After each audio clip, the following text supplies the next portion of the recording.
When should a brand have more than one warehouse? This is one question that many brands ask themselves as they start growing. At Prozo, we have seen that as brands grow beyond 500 orders a day, this question gets a lot more highlight than any other question. And most brands typically choose a warehouse or choose additional warehouse somewhere in this journey of 500 orders a day to 1500 orders a day. Now, there are various factors that really matter to a brand when a brand has to choose multiple warehouses. The first question and the foremost question is, how many more warehouses?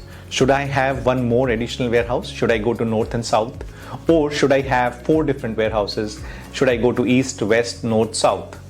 Another question that brand typically asks itself is that, how should I do my inventory planning when I'm going to these many warehouses?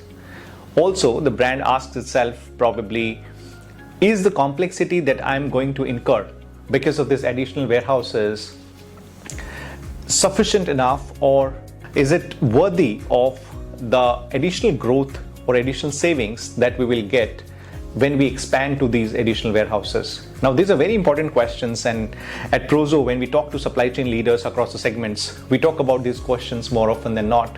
And as per our understanding, we believe that as soon as a brand touches around 1000 orders a day, this is the right time for the brand to go to more number of warehouses. And the decision-making criteria to go to more number of warehouses depends on certain parameters. First one and foremost one is how many SKUs you have. Do you have hero SKUs, or your sales is equally distributed across your catalog? The second question you would like to ask yourself is, who is your supply chain partner? Because if you're going to a different supply chain partner in a new geography and your tech systems are not going to support that, your existing warehousing partner can't support your growth into newer geographies, then it's going to be a slightly cumbersome process for you to expand to these newer geographies. The third question you should ask yourself is that, what are some of the wins, or what are clear objectives of going to these newer territories? Is it to be closer to your customers and offer faster TAT? In that case, you would like to definitely benchmark your current TATs versus the newer TATs. Or is it to target a strategic territory where you don't have too much of business right now, but you believe there can be a huge business if you're closer to your customers? So your current customer cohorts may not show you a large amount of business right now, but you're expecting a larger business to be built out there. In that particular case, of course, you would like to track your revenues very, very closely. The third element is net saving, because when you're doing this, you should consider what is the saving you will get if your percentage of local and regional deliveries increase and percentage of your national deliveries reduce. Now, when you're doing this, 2 things are happening. Number one, because you're going very close to your customers and you can probably give a more definitive answer of delivery timelines, we believe it is a very good revenue enabler. On the second hand, because you're closer to your customers, and for most D2C brands, supply chain logistics spend as a percentage of supply chain spend is very, very high compared to the warehousing spend.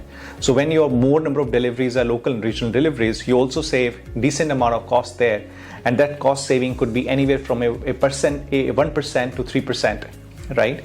That's also a huge cost saving, and all of this cost saving is directly going to the PAT or EBITDA. Now, these are some of the parameters that a brand should consider while talking about or while thinking about additional warehouses. One very important question also comes into the fray always is, how do I plan my inventory when I go to these newer warehouses? What should be my inventory replenishment model? So most of the brands we have seen, when they go to these newer territories, they start anywhere with 30 to 60 days of inventory, depending upon the SKU spread basically that they have, and 30 days is a very good starting point. Also, there are various intelligent inventory placement tools that are available, and Prozo has its own tool, Pro Planning, that you can explore to figure out what inventory you should keep in which warehouse.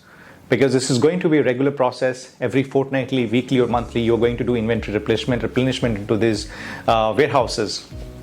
Last but not the least, one key element of going to more number of warehouses is also to understand the reverse journey of your products, reverse journey from your customers to one of the warehouses, as well as from multiple regional warehouses to your mother warehouse.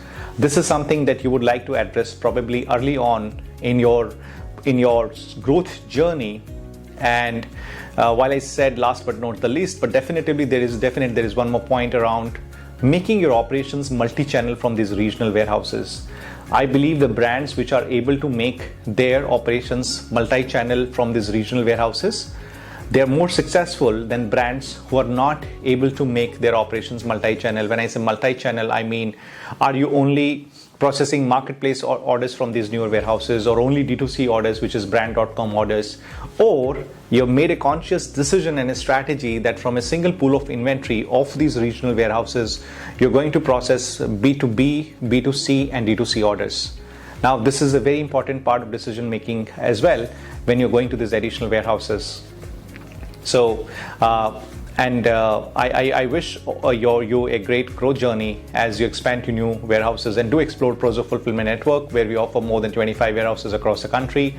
Prozo Technology Stack, which offers you warehouse management system, order management system, intelligent inventory placement system, Pro Planning, and an e-commerce growth product, Pro Insights, which we'll talk about in the future videos. But do explore these products if you're on your growth journey and you're looking for an enterprise grade supply chain partner. Thank you.